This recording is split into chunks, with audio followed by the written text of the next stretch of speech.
수출한다고 좋은 거인입니다. 인도 자국 부품 일정 조달해야 하는데 그걸 한국 잠수함 제조사가 책임지려고 하는데 정말 복잡한. 한국이 만들면 다 최고까지 가죠. 또 위기 극복도 잘하죠. 하지만 위기까지 기다리다 하는 건 많은 국민들이 피 흘립니다. 현명한 리더로 바꿔야 이런 것도 더 빛이 날 겁니다.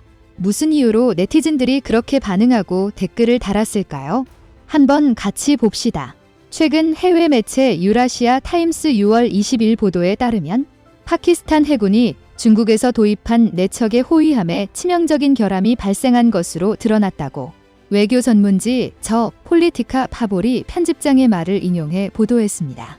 파보리 편집장은 2009년 7월에 취역한 4척의 중국산 호위함 F-22P가 아라비아해와 인도양에서 작전을 수행하던 파키스탄 해군 군인들에게 악몽을 주고 있다고 하였는데요. 해당 함정 4척 중 3척은 중국 조선소에서 만들어져 인수됐으며 한 척은 중국과의 기술 이전 계약에 따라 파키스탄 국영 카라치 조선소에서 건조됐습니다. 파키스탄은 지난 2005년 7억 5천만 달러 규모의 계약을 체결하면서 대당 1억 8,750만 달러, 2,427억을 들여 3,500톤 호위함을 도입했는데요. 인수 당시 파키스탄 국방부 장관은 실제로 싸기는 싼데요. 한국의 호위함들 3,400억 원이니 대략 1,000억 정도 저렴한 것입니다. 그러나 역시 싼 게 비지떡이죠. 파키스탄 해군이 최근 발견한 결함은 F-22P 호위함에 탑재된 FM-90 미사일 시스템 작동이 불가능한 것으로 파악됐는데요. 보고서에 따르면 이들 군함에 탑재된 중국산 IR-17 적외선 센서와 중국산 SR-60 레이더에서 발생한 결함이 주요 원인이었습니다. 심지어 이미 오래전부터 F-22P 호위함에는 메인 엔진 결함이 발생하고 있었는데요. 총 디젤 엔진 4개가 동력을 공급할 때 높은 배기 온도를 낮출 수가 없어 그로 인한 엔진 속도 저하가 발생하고 있습니다. 이 같은 일반적인 문제 외에도 PNS 아슬아슬 하트의 레이더 성능 저하, PNS줄 피카르의 76mm 함포 결함으로 인한 낮은 명중률 PJ12 730식 중국산 CIWS의 작동 불능, 갖가지 결함을 가진 말 그대로 답이 없는 군함입니다. 이게 기술자가 만든 거느냐는 생각이 들 정도로 말이 되나 싶은데 제작업체의 이름을 들으면 자연히 고개가 끄덕여질 것입니다. 바로 악명 높은 후동중화조선에서 설계 건조된 군함인데요. 후동중화조선은 조선업 역사상 최악의 사건인 글래드스토노 작동 중지 결함으로 레전드를 찍은 중국 국영기업입니다. 건조된 지 2년밖에 안 된 중국산 LNG 운반선 글래드스토노가 운항 중 갑자기 작동이 멈춰 퍼져버린 사건이죠. LNG선은 탑재된 화물창 결함을 제외하고는 큰 문제가 발생하지 않는 한 통상 20년 이상 운항이 가능하다는 게 전문가들의 공통된 의견인데 중국은 고작 2년 만에 그 누구도 상상하지 못할 일을 해낸 것이죠. 지난 10년간 북유럽 해상보험협회가 분석한 세계 선박 4,426척의 보험 청구 건수에서 전체의 47%가 중국에서 건조된 선박 문제로 청구된 것으로 조사됐습니다. 특히 기계적 결함으로 인한 보험 청구는 중국제가 237%에 달해 압도적 1위를 달성했는데요. 이 정도는 해줘야 또 메이드 인 차이나이지요. 또한 메이드 인 차이나로 고통을 받는 곳은 파키스탄뿐만이 아닌데요. 요르단 공군이 중국 항공우주과학기술공사 CSC에 의뢰 제작한 CH-4B 무인 전투기 UCAV-6대는 카탈로그와 다른 성능 잦은 고장 결함에 대한 수리 거부 사태로 인해 고철감만 받고 매각하기로 결정했고 방글라데시 공군이 중국 항공수출입공사 CATRC로부터 수입한 난창 PT-6 기본 훈련기 23대 역시 결함이 발생해 중국으로 보내져 방글라데시에 있는 기간보다 중국에 더 오래 있습니다. 이마저도 미치고 펄쩍 뛸 노릇인데 사실 태국이 당한 통수에 비해서는 귀여운 수준입니다. 태국은 무장 능력을 갖춘 호위함을 도입하기로 하였는데 중국은 자국 해군이 운영 중인 053형 호위함의 개량형을 동급 유럽산 호위함의 4분의 1 수준의 가격에 제한했고 태국은 이게 웬 떡이냐며 즉각 이 제안을 수용했는데요. 얼마 가지 않아 중국산 군함을 받은 태국은 통수 3개 맞았다는 사실을 깨달았습니다. 처음 계약과 달리 인수한 배의 무장이라고는 5인치 주포 1문과 기관포 2문 경월의 발사관 2기가 전부였던 것인데요. 현대적인 해상 전투를 위해 필요한 함대공 미사일이나 함대함 미사일은 아예 없었습니다. 더 큰 문제는 그나마 장착된 무기도 제대로 작동하지 않았다는 것인데요. 각종 시스템 결함 등 파키스탄하고 똑같은 상황이었죠. 군함에 꼭 필요한 방수격벽과 데미지 컨트롤 설계가 없는 황당한 구조의 선체였으며 마감도 불량해 갑판 곳곳에 배선과 볼트가 빠져나와 사고가 속출했습니다. 여기서 교훈 하나, 중국이 선의를 내비치면서 다가온다. 태국이 싼 가격에 군함을 도입할 수 있었던 것은 정식 군함이 아닌 테스트베드였던 군함이었기 때문입니다. 결국 태국은 7,000만 달러에 두 척의 호위함을 구입해놓고 뱃값보다 더 비싼 7,300만 달러의 비용을 들여 스웨덴과 한국 업체를 통해 대대적인 개조 공사를 해야만 했습니다. 그 뒤로 태국 사람들은 중국 쪽으로는 똥도 안 싼다는 후문이 대부분의 메이드 인 차이너가 그러하듯 중국산 공산품은 카탈로그 데이터와 실제 데이터 사이에 상당한 격차가 있는데요. 미국 국방성 아태 지역 안보연구센터의 알렉산더 뷰빙 교수는 그런데도 파키스탄이나 기타 국가들이 아직도 중국 무기를 도입하는 이유에 대해 뷰빙 교수는 제3세계의 여러 국가의 무기 조달에서 그들이 가장 중요하게 고려하는 것은 가격과 정치 그리고 비리이며 이는 품질보다 더 중요한 역할을 하고 있다고 하였습니다. 즉 중국은 일단 낮은 비용으로 무기를 제공할 수 있으며 해당국 조달 담당 관료와 개인 간 중개업자에게 비자금 조성을 할 수 있게 해준다는 것이죠. 파키스탄이 인도양과 아라비아해에서의 영향력 확대를 위해 중국산 무기들을 도입하는 것과 대조적으로 앙숙국가인 인도는 한국을 군사협력 파트너로 삼고 있어 한 vs 중 대리전이 펼쳐지고 있는 상황인데요. 해양 전문 매체 ORF에 따르면 한국과 인도는 전략적 관계를 활성화하여 강력한 해양 동반 관계를 맺을 것이라고 하였습니다.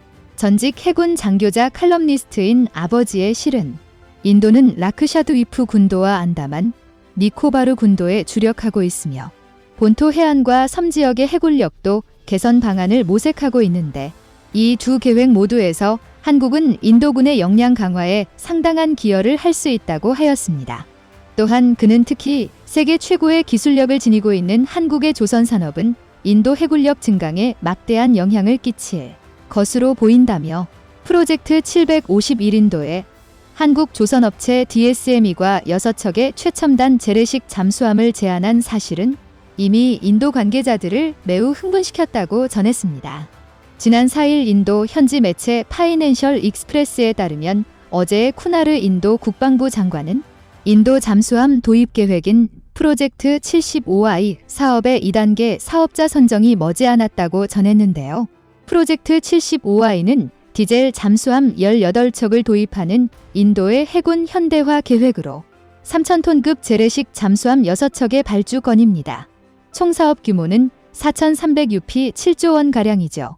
이런 상황 가운데 인도 현지 매체 더 인디아 익스프레스의 5월 4일 보도에 따르면 한국 대우조선해양이 유력 수주 후보로 올랐다고 보도했는데요. 매체는 인도 해군이 요청한 두 가지 요구 조건을 충족할 수 있는 국가는 한국밖에 없을 것이라고 하였습니다. 현재 P75I 프로젝트 최종 후보에 오른 5개 사는 세계를 주도하고 있는 잠수함 메이커들은 전부 집결한 상황입니다. 그런데 지난달 30일 충격적인 보도가 나왔는데요. 후보군 가운데 하나인 프랑스 네이벨 그룹이 인도 잠수함 프로젝트에 입찰하지 않을 것이라고 발표한 것입니다. 이는 인도 해군이 요청한 요구를 충족하지 못하기 때문이었는데요. 제안 요청서 FP에는 3,000톤급 잠수함에 수소 연료 전지 AIP를 탑재하길 요구하고 있지만 네이벨은 AIP 기술을 보유하고 있지 않기 때문이었죠. 인도 매체는 다른 후보인 러시아와 스페인 회사들도 참여하지 않을 것으로 보인다며 현재 독일과 한국의 업체만이 수주 가능성이 있는 상황이라고 하였습니다. 독일 티센크루프 마린 시스템은 자국의 218형 잠수함을 인도 측에 제안했는데요. 싱가포르의 인빈시블급 인빈서벨급이라는 이름으로 판매한 2,200톤급 AIP 잠수함입니다. 성능은 딱히 특별하지 않고 무난한 것으로 평가되는데 가격이 무난하지 않습니다. 최근 싱가포르 직접 판매 기준으로 8억 유로 1조 원이 넘는 고가이죠. 대우 DSME 3000 모델은 대략 7천억 정도입니다. 특히 AIP 기술은 한국이 세계적으로도 독보적인데요. 공기부료 추진 체계로 불리는 AIP 시스템은 외부에서 산소를 공급받지 못하는 환경에서도 추진력을 만들 수 있는 동력기관을 뜻합니다. AIP는 잠수함의 특성이자 최대 강점인 수중에서의 은밀한 활동 즉 잠항을 보장하기 위한 핵심 요소인데요. 한국 해군의 도산 안창호함에도 연료전지 방식의 AIP를 사용하고 있고 특히 이 연료전지는 한국범한 연료전지가 세계 두 번째로 개발에 성공한 국산 제품입니다. 도산 안창호함은 2020년 12월 세계 최장시간 잠항시험에 성공했고 연속운전 시험평가에서 최장시간 연속운전 기록도 달성하면서 명실상부 세계 최고의 디젤 잠수함으로 등극했죠. 또한 인도 해군은 철저한 납기 일정 준수를 수주 조건으로 내세웠는데요. 이미 751사업이 많이 미뤄진 상태이기 때문입니다. 첫 번째 정보 요청은 2008년에 발행되었고 다시 2010년에 재발행되었지만 2021년 7월이 되어서야 겨우 발행되었습니다. 더군다나 인도양과 아라비아 해역에서 최근 파키스탄과 중국의 합동작전이 늘어나고 있기에 한시라도 빨리 잠수함을 인도받아야 하는 것이죠. 이에 납기 달인 한국 업체의 수주가 더욱 유력해지는 상황입니다. 한국은 철저한 납기 일정 준수로 세계에서도 유명한데요. 물론 가끔 일정을 어길 때도 있긴 합니다. 일정을 앞당겨 더 빠르게 보내기도 하니까 대우 조선해양 관계자는 한국 조선업체들은 납기 일정 준수를 기본 중의 기본이라고 생각한다며 한국 조선사처럼 선박 품질과 납기 일정을 칼같이 지키는 기업은 전 세계 어디에도 없다고 하였습니다. 또한 한국만이 가지고 있는 필살 카드도 있는데요. 사업 후보 가운데 DSM이 3천만 유일하게 지닌 카드이죠. SLBM을 제거하고 다른 임무 장비를 장착할 수도 있어 범용성 또한 높아 지상 공격 능력을 중시하는 인도 해군의 니즈를 다른 모델보다 더 충족할 수 있는 셈입니다. 한국형 잠수함이 인도의 대중국 억지 정책의 핵심 무기로 활약할 모습에 기대가 되는 가운데 최근 파키스탄은 얼마나 비리로 헤쳐먹으려고 또 중국에서 잠수함을 도입해 카라치항에서 내척 중국에서 내척 건조한다고 밝혔는데요. 그러나 역시 이는 파키스탄 국민들의 분노로 변할 것 같습니다. 중국 잠수함의 가짜는 성능은 이미 세계에서도 유명하기 때문이죠. 작년 8월 중국의 핵잠수함이 영국 항모 전단을 미행하다 먼저 들통나 역추적되는 망신당했습니다. 2018년 1월에도 센카쿠 열도에 숨어들다 일본 해상자위대에 들켜 이틀 동안 쫓겨다닌 적이 있었죠. 수개월간 수중작전을 수행해야 하는 핵잠수함에 있어 은밀성 생명과도 같은데 일단 발각되면 그 잠수함의 독특한 음향이 적에 의해 기록되어 그 잠수함의 작전 능력은 사실상 소멸한다고 볼 수 있습니다.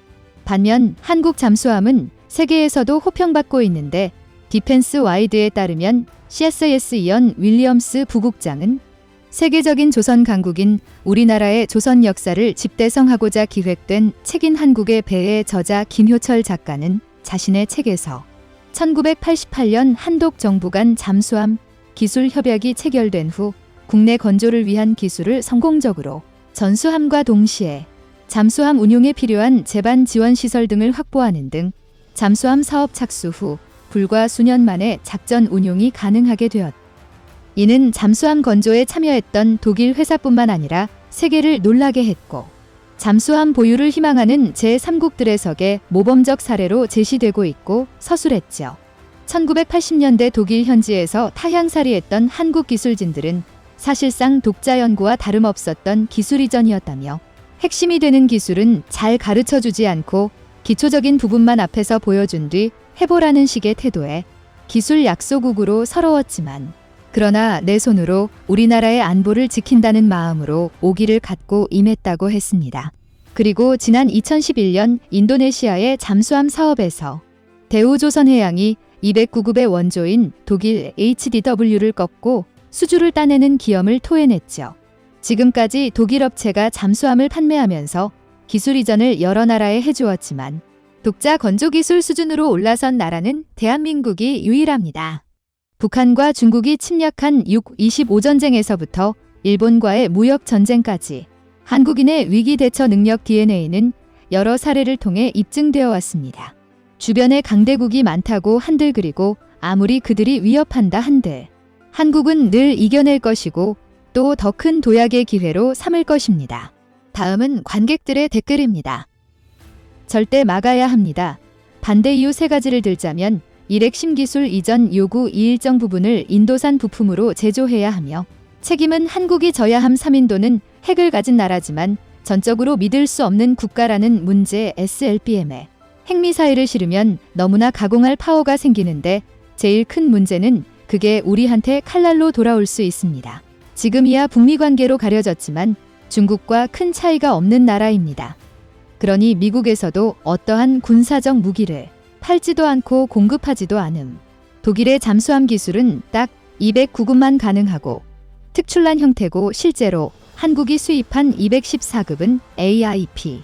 장치가 제대로 작동도 안 하고 먹통의 불량이 너무 심해서 그동안 쉬쉬하면서 항구에 정박하거나 AIP. 시스템 없는 형태로 내부 산소만 가지고 훈련을 했으며 올해 민팩에 참가한 214급 마지막 함만 한국조선. 기술을 집약해서 제대로 된 AIP 시스템을 구축하면서 처음으로 참가하는 거. 현재 AIP 기술만 놓고 보면 세계에서 한국과 일본이 선두권이고 최신 기술을 가진 잠수함 건조 국가인 일본은 잠수함에 돈을 많이 투자하기에 한국보다 여러 장비가 많이 장착돼서 그렇지 건조 기술은 이제 비등할 듯. 좋으셨다면 구독과 좋아요 부탁드립니다.